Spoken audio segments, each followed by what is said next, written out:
आप भी एक ऐसा बिजनेस आइडिया ढूंढ रहे हैं जिसमें नुकसान होने के चांसेस बहुत कम हैं और केवल फायदा ही फायदा है, तो भाई आपको स्टार्ट करना चाहिए पीवीसी पाइप का बिजनेस। यार देखो, पीवीसी पाइप का जो आज का मार्केट साइज है ना, वो 6.3 बिलियन डॉलर है और आने वाले 6 साल में ये 12 बिलियन डॉलर होने वाला है। इसका मतलब ये है कि जितने लोग आज पीवीसी पाइप बना रहे हैं, अगर उनकी संख्या डबल भी हो जाती है तो भी भाई किसी के प्रॉफिट मार्जिन में कोई असर नहीं पड़ेगा। तो भाई आप समझ सकते हैं कि इस सेक्टर में ग्रोथ कितनी ज्यादा है। और सीखो के official show small business idea के आज के एपिसोड में मैं आपको बताऊंगी कैसे आप पीवीसी पाइप का बिजनेस स्टार्ट कर सकते हैं।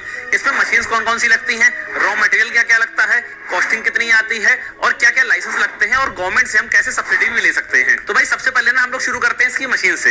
यार देखो, पीवीसी पाइप बनाने के लिए जो हमको मशीन की रिक्वायरमेंट है ना, वो हमको मिलेगी इंडिया मार्ट पे। अब हमको ये डिसाइड करना है कि भाई हमको किस कैपेसिटी की मशीन चाहिए है। यानी कि जो 12 से 13 लाख रुपए की रेंज की मशीन आती है ना, जिससे पीवीसी पाइप बनाए जा सकते हैं, ये मशीन 30 किलो पाइप पर घंटे की स्पीड से निकालती है। यानी कि अगर 1 घंटे आपकी मशीन चल रही है ना, तो भाई आपका 30 किलो पाइप इससे निकल आएगा। इस तरह से अगर हम लोग अंदाजा लगाएं तो भाई 24 घंटे का 720 किलो माल इस पे आपका तैयार होगा।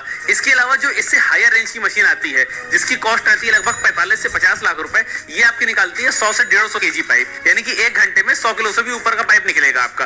तो भाई आपको किस कैपेसिटी की मशीन लेनी है, ये आप अपने कंजम्पशन और अपने इन्वेस्टमेंट के हिसाब से डिसाइड कर सकते हैं। अदरवाइज सारी मशीन सेम है, किसी मशीन में कोई बहुत ज्यादा खास डिफरेंस नहीं है, केवल क्वांटिटी का और रेट का ही डिफरेंस है। अब अगर बात करें कि इसमें रॉ मटेरियल की, तो इसमें रॉ मटेरियल में लगता है पीवीसी रेजिन और ये सबसे ज्यादा लगने वाला रॉ मटेरियल है। इसके अलावा कुछ केमिकल्स और भी हैं, लेकिन ये जो सारे केमिकल्स है ना, ये बहुत कम मात्रा में लगते हैं और ये आपको वहीं से प्रोवाइड हो जाएंगे जहां से आप इसकी मशीन परचेज करोगे। मैक्सिमम अमाउंट जो आपको लगना है वो लगना है पीवीसी रेजिन, और ये आपको इंडिया मार्ट में मिल जाएगा। इसकी कॉस्ट आती है 60 से 70 रुपए पर केजी। वैसे ही और अच्छी क्वालिटी में भी आता है, तो ये आपको डिसाइड करना पड़ेगा कि भाई आप किस लेवल के पाइप बना रहे हो।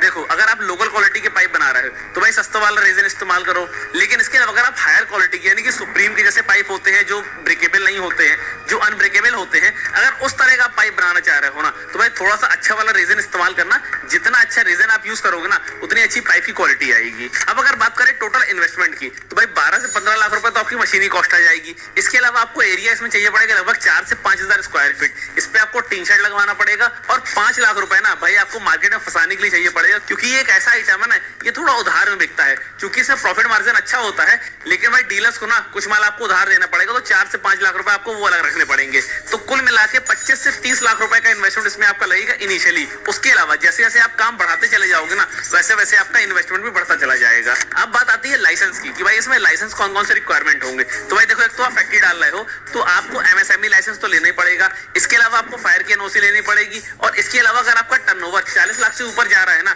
तो आपको जीएसटी रजिस्ट्रेशन भी कराना पड़ेगा।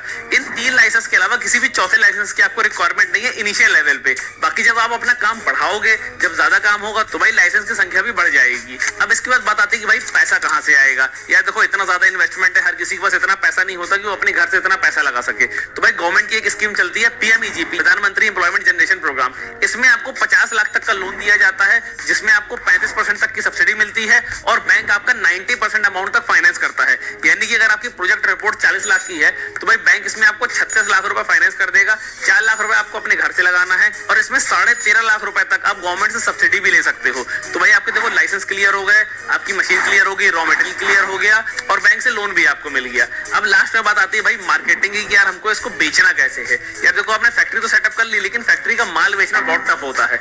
तो भाई ये एक ऐसा बिजनेस है ना, जिसपे आपको B2C मार्केट में नहीं उतरना है। यानी कि आपको डायरेक्ट कस्टमर्स को सप्लाई करना ही नहीं है, आपको बनाने हैं अपने डीलर, अपने होलसेलर, अपने सुपर स्टॉकिस्ट। ये काम केवल डीलर के थ्रू ही हो सकता है और डीलर को आपको एक अच्छा खासा मार्जिन भी देना पड़ेगा, क्योंकि चूंकि अभी आप इस बिजनेस में नए उतरे हो ना, तो भाई आपका ब्रांड ज्यादा वेल नोन नहीं है। तो भाई जो लोग इसका काम कर रहे हैं, जो सुप्रीम के पाइप की एजेंसी लिए हुए हैं या इस तरीके के एस्ट्रल पाइप आते हैं, बहुत सारे ब्रांड्स के पाइप आते हैं, तो जो भी लोग इस तरह के पाइप्स की एजेंसी लिए हुए हैं ना, उनसे आप बात करिए, उनसे आप मिलिए और उन्हीं को आप अपनी एजेंसी भी दे दीजिए। भाई एक बंदा जो होता है ना, वो एक कंपनी के थ्रू काम नहीं करता है, वो 3-4 कंपनी की अलग अलग एजेंसीज रखता है और उनके साथ ही काम करता है। तो भाई जो ऑलरेडी इसकी एजेंसी लिए हुए हैं, उनसे आप बात कर लीजिए, उनको आप अपना माल सप्लाई करना शुरू कर दीजिए। या देखो, एक बार आपकी एजेंसी बन जाएगी ना, फिर आपका पाइप बिकेगा आपकी क्वालिटी के बेसिस पे, यानी कि अगर आपकी क्वालिटी अच्छी होगी ना तो भाई दुकानदार लोगों को गारंटी के साथ आपका माल दे पाएगा कि भाई आप इस कंपनी का पाइप ले जाओ, इस कंपनी के पाइप में कोई शिकायत नहीं आती है। और सबसे अच्छी चीज ये है ना कि आप इसमें बहुत वैरायटी के पाइप भी बना सकते हो। आप 4 इंची पाइप निकाल सकते हो, आप 1 इंची पाइप निकाल सकते हो, आप 3 इंच पाइप भी निकाल सकते हो, 6 इंच पाइप भी निकाल सकते हो। तो बहुत सारी वैरायटी है। लेकिन मैंने आपको क्या बताया कि भाई स्टार्टिंग में तो आप चलो मार्केटिंग के दम पे अपना माल को सेल कर लोगे, लेकिन उसके बाद जितनी अच्छी आपकी क्वालिटी होगी ना उतना अच्छा आपका माल बिकेगा। और ये भाई इस फैक्ट्री में नहीं है, आप कोई भी फैक्ट्री डालते हो ना, हर फैक्ट्री में ये चीज मैटर करती है, क्वालिटी। तो हमेशा अपनी क्वालिटी अच्छी रखिए भाई, कस्टमर तो आपके पास दौड़ा चला आएगा। तो भाई ये बिजनेस आइडिया आपको कैसा लगा है, अपना वैल्यूएबल फीडबैक जरूर दीजिएगा।